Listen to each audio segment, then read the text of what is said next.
Saudações alvinegras, pessoal, esse é mais um vídeo dos meninos de fora da vila. Eu sou Danilo Rattori. Ao som, ao fundo, não sei se vocês ouvem uma mistura de Charlie Brown com Soul aqui, gravando o nosso tradicional pré-jogo contra o América Mineiro Coelho de Minas Gerais. Um adversário bastante complicado, um adversário que vem aí de 4 vitórias seguidas contra a gente. Ano passado venceu os 2 jogos por 2-0, então é um adversário que dá trabalho pra gente. Sério, consigo pensar assim, em inúmeras derrotas frustrantes contra o Coelho, que é um time que, apesar de tudo, eu tenho lá minha simpatia, tenho amigos que são torcedores do América, enfim, lá em Curitiba. Mas, antes de falar desse jogo bastante complicado, peço sempre, se você não é inscrito, se inscreve no canal, dá essa força pra gente, dá essa ajuda. Estamos aí chegando nos 500 inscritos, então muito obrigado a todos vocês que nos ajudam, que se inscrevem, que comentam, que compartilham. E no mais, continue dando essa força pro canal aí, é de graça. E vamos falar de Santos, né? Vamos falar de Santos mesmo estando longe da vila. Santos, então, que vai receber o América Mineiro na Vila Belmiro, jogo às 4 da tarde, amanhã, domingo. 4 da tarde no horário de Brasília, né? No horário de Santos. Porque no momento eu estou no Mato Grosso do Sul e aqui será às 3 da tarde a partida. Santos que vem de vitória no Campeonato Brasileiro, mas de derrota na Copa do Brasil.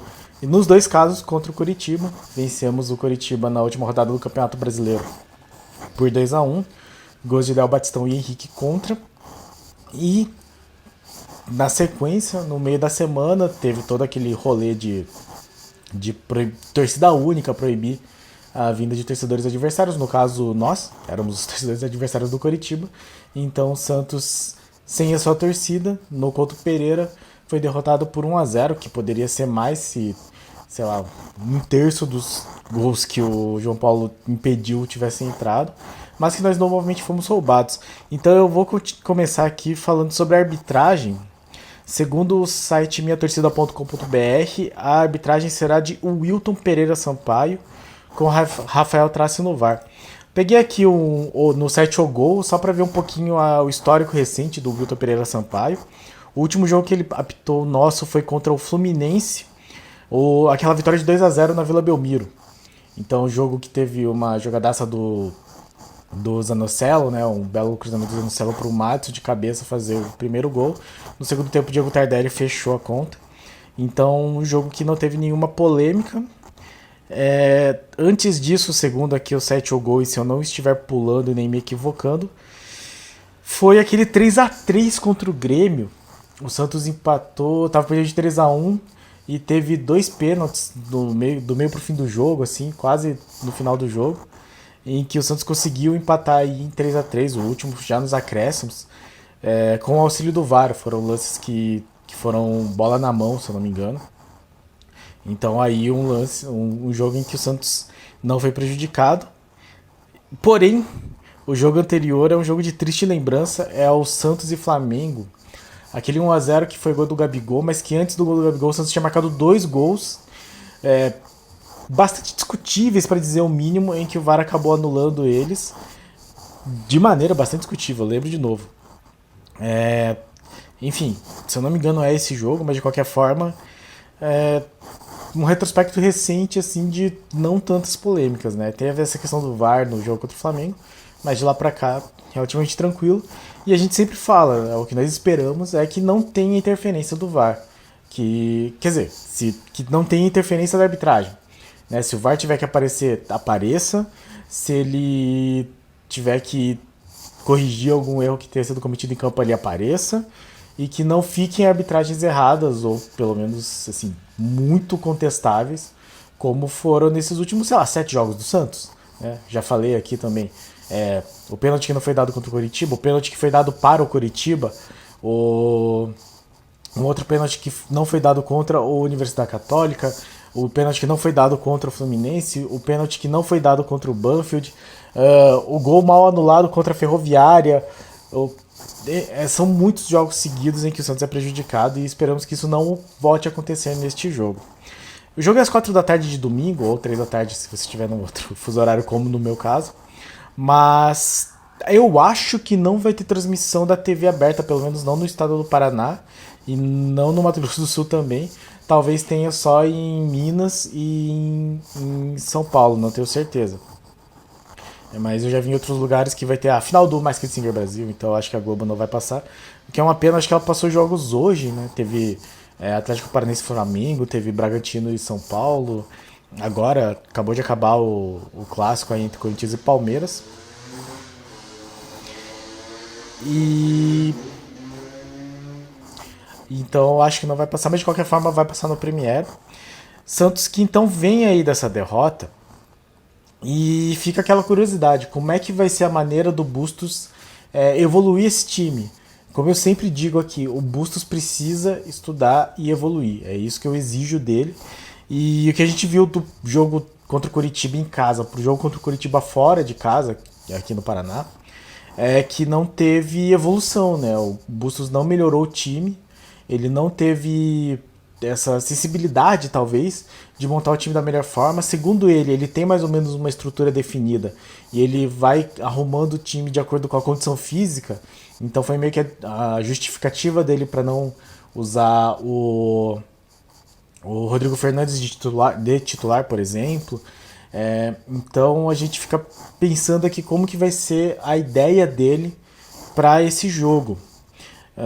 Eu imagino que ele vai assumir uma postura mais próxima do que foi o começo do jogo contra o Curitiba, que é quando funcionou melhor. Se for isso, nós vamos ter João Paulo, Madison, Bauerman, Maicon e Lucas Pires. Eu acho que meio que essa defesa já está definida assim pelo Bustos. A dúvida fica sempre em relação ao meio. Eu acho que ele vai acabar indo com o Léo Batistão. O Goulart foi muito fraco no jogo contra o Curitiba. Eu acho que ele vai continuar com o Johan Julio, o Ângelo e Marcos Leonardo de titulares. E a dúvida sempre fica: William Maranhão e Rodrigo Fernandes com o Léo Batistão? Eu acho que não. Eu acho que ele vai colocar o Sandro Zanocelo no lugar do William Maranhão, porque eu imagino que o Bustos tem um pouquinho mais de noção, de sensibilidade, de razoabilidade, para ver que o Maranhão não vai dar esse acréscimo de qualidade de bola pro ataque funcionar. E o Goulart, que o Goulart foi muito mal. Ele gosta muito de colocar o Goulart de titular, não sei porquê, mas o Goulart foi muito mal, assim. Ele não tá na posição certa e quando ele pega a bola, ele simplesmente mata as jogadas. Eu acho que ele tem que ter um banco aí. Acho que foi muito bom ele não ter jogado contra o Curitiba na Vila Belmiro. E eu espero que o Léo Batistão venha aproveitar, inclusive, essa boa fase, que ele não chegou a ter boas fases no Santos. Espero que ele aproveite, que o Bustos aproveite que o Léo Batistão está nessa boa fase e coloque o Batistão de titular. Então eu espero uma escalação próxima de João Paulo, Madison, Bauerman, Maicon e Lucas Pires, Rodrigo Fernandes, Zanocelo, Léo Batistão, Ângelo, Marcos Leonardo e Johan Julio. O Johan Julio eu também acho que não sai. O que eu faria? Vamos pensar.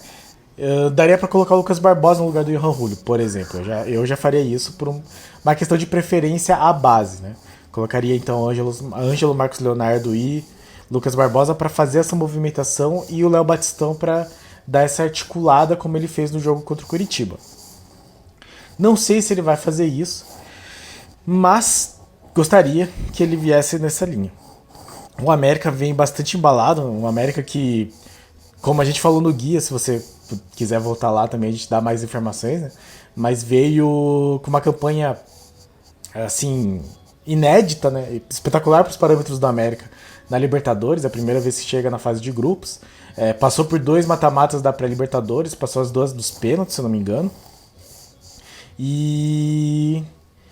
Só que não foi bem no Campeonato Mineiro e aí acabou mandando embora o treinador, que era o Marquinhos Santos, e trouxe de novo o Mancini, que foi o treinador que estava treinando o América no ano passado. Deu o pé no América, foi pro Grêmio para tentar salvar o Grêmio, não salvou o Grêmio, tomou o pé do Grêmio e acabou conseguindo voltar para o América. Então esse é o América que nós enfrentaremos, que tem aí esses destaques, né, como o Jailson, o Maidana, que vem sendo titular, que é um zagueiro que eu particularmente gosto muito. Felipe Azevedo está sendo o destaque desse time, Felipe Azevedo que passou no Santos. Tem o Wellington Paulista que se entrar vai marcar gol, o Wellington Paulista sempre marca gol na gente. Então é um time que é bastante perigoso e que está vindo numa fase muito boa. No Brasileiro, eles perderam o primeiro jogo, se não me engano. Que foi o jogo que eles caíram, né? Perdendo do Avaí por 1-0.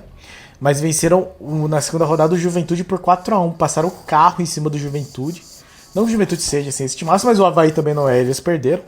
Então, enfim, não sei exatamente como que vai vir esse time. Mas é um time que venceu 2 vezes os 2 jogos do Santos no ano passado. E como eu disse, eu sempre tenho, nossa, lembranças terríveis. Em 2016 o Santos podia terminar o primeiro turno na liderança, perdeu da América com o Vanderlei expulso. Teve aquele jogo em que o Santos estava jogando em casa, teve 30 finalizações e o América ganhou de 1-0. Então o América é um time bastante complicado pro Santos. E eu espero que o Bustos seja mais ousado.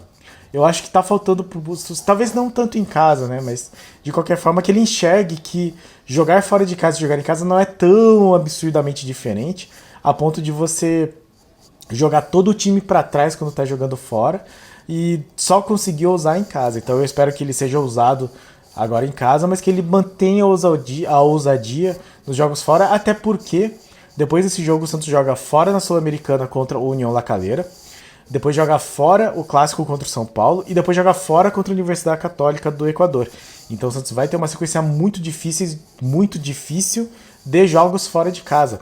E eu espero que o Bustos consiga extrair um pouco mais desse time e consiga organizar o time de uma maneira melhor, como ele já mostrou que é possível de fazer, assim. O começo de jogo, o ataque funcionou muito bem contra o Coritiba no jogo da Vila Belmiro. Ele tinha um ataque que estava funcionando bem, marcando muitos gols no finalzinho do Campeonato Paulista. Então eu acho que ele precisa avaliar um pouco melhor os adversários, já que ele falou sempre, ele destacou o fato dele estudar muito, dele ser um cara que gosta de estudar o adversário. Que eu espero que ele estude então esse América, ele estude todos os próximos adversários e consiga colocar um time que funcione melhor para cada situação e não apenas recuar o time quando for jogar fora e aí ser um pouco menos recuado quando jogar em casa. E no mais, acho que vale a pena observar essa questão do espaçamento que está tendo no meio de campo. Vamos ver qual que vai ser a escalação e ver se esse time vai conseguir dar um pouquinho menos de espaço para os adversários trabalharem na frente da linha de zaga, que é o que vem acontecendo, assim. Então, ainda que eu ache que o Santos não está tomando tantos chutes quanto estava tomando durante o Paulista, chutes de média distância, o Santos não está conseguindo combater e desarmar muitas jogadas na intermediária, e isso é sempre um perigo. Então eu acho que isso é uma coisa que o Bustos tem que observar, ele tem que melhorar. Claro que a defesa é importante que esteja organizada, mas eu acho que em jogos como esse, em casa contra o América Mineiro, claro que é um jogo complicado, como eu já disse, o América Mineiro possivelmente vai vir naquela pegada Wagner Mancini, que foi o América Mineiro do ano passado contra o Santos. Então eu não espero um América Mineiro totalmente recuado, retrancado. Eu acho que é um time que vai ter posse de bola e que vai rondar muito a área do Santos, e eu espero que o Santos consiga fazer as transições mais rápidas, como fez contra o Coritiba, principalmente no começo do jogo. Lembrando que o Mancini, eu não sei exatamente como é que é a fama dele, assim, ele não é exatamente o treinador famoso por ser retranqueiro, mas ele é um cara que treinou o Santos e era um Santos muito ofensivo, assim, era um Santos que funcionava bem ofensivamente, que foi no começo de 2009. Eu não lembro dele fazendo outros trabalhos antes, mas ele meio que surgiu, eu lembro dele surgindo no Santos em 2009, naquele time que foi na semifinal do Paulista, mas foi eliminado pelo CSA e perdeu pro Corinthians do Ronaldo. Então, mais lembranças ruins, não só com o América, mas também com o Mancini, e eu espero que o Santos faça uma boa lembrança amanhã contra o América, que o Bustos seja ousado, seja esperto, seja sensato, seja racional, mas seja ousado, não seja tão conservador, tão prudente, e que consiga organizar esse time para que consiga levar jogadores a se movimentar melhor no ataque, a movimentar melhor a bola no ataque, que eles se posicionem melhor e que se aproximem e levem perigo ao gol do América. É isso que eu quero observar amanhã. Quer dizer, eu acho que eu não vou conseguir ver o jogo, mas de qualquer forma é isso que eu espero que o Santos faça amanhã. E no mais, claro, uma vitória que inclusive nos colocaria numa situação muito boa, porque considerando os resultados, como eu já disse, né, o Corinthians perdeu, o São Paulo empatou, o Flamengo perdeu do Atlético Paranaense e vai tá começando agora o Atlético Mineiro e Coritiba. Bizarramente, se o Coxa ganhar do Atlético e o Santos ganhar do América, claro que a chance disso acontecer é muito pequena, tanto pelo Santos quanto pelo Atlético, o Santos terminaria a rodada líder do campeonato, coisa absurda. De qualquer forma, o Santos pode, com a vitória, não, caso o Santos vença, né, que também é bem difícil, bate na madeira, tomara que vença. O Santos seria segundo colocado, seria vice-líder do campeonato com 7 pontos. Então, seria muito, muito, muito bom. O problema é que é o América Mineiro. O América Mineiro dá sempre muito trabalho. Abraço aí ao meu amigo Alexandre, torcedor do América, que podia deixar esses 3 pontos pra gente dessa vez, né? Pra a gente dar um ponto depois no jogo do retorno, mas podia dar essa vitória pra nós aqui na Vila Belmiro, né? Então, como eu disse, de qualquer forma, eu espero que o Bustos consiga evoluir, consiga mostrar, colocar em campo o potencial que eu acho que tem esse time, que eu acho que o Bustos também tem. Sei que já tem muita gente criticando, já tem muita gente falando de mandar ele embora. Eu não acho que seja um momento. Eu acho que o Bustos tem capacidade, assim como eu achava que o Carille também tinha e tal. Mas eu espero que ele não seja teimoso, ele não fique... Que é o que eu sempre falo de todos os treinadores. Que não sejam teimosos, que não se apeguem muito a uma convicção que não está funcionando. Que evolua, que estude e que faça com que o time tire sempre o melhor, né? Mostre sempre o melhor possível. Então amanhã, 4 da tarde do horário de Santos, na Vila Belmiro, Peixe e Coelho, Santos e América Mineiro, em busca de 3 pontos que seriam muito, muito, muito importantes, porque como a gente já sabe, os 3 pontos que são da terceira rodada valem os mesmos 3 pontos da última rodada e todos eles são fundamentais para que o Santos tenha tranquilidade e que nos dê tranquilidade, afinal de contas nós também merecemos. Certo, pessoal? Então que amanhã seja um bom jogo para o nosso Peixe. E, no mais, muito obrigado a todos que assistiram o vídeo até aqui. Ficamos na expectativa para mais uma partida do Santos. E se você não é inscrito, se inscreve no canal. Muito obrigado a todos os nossos inscritos. Muito obrigado a todos que assistem os nossos vídeos, que comentam aí. E, por favor, se der vontade, se tiver tempo, compartilha, se inscreve no canal, deixa um like e fala com a gente, manda mensagem. Eu sei que eu nunca às vezes eu não respondo, mas manda aí sua pergunta, manda aí seu comentário, que a gente sempre lê. Eu sempre que eu curti lá, quer dizer que eu li. E no mais, eu vou tentar comentar mais e responder mais as observações de vocês. Certo, pessoal? Então, muito obrigado a todos e pra cima deles. Abraço!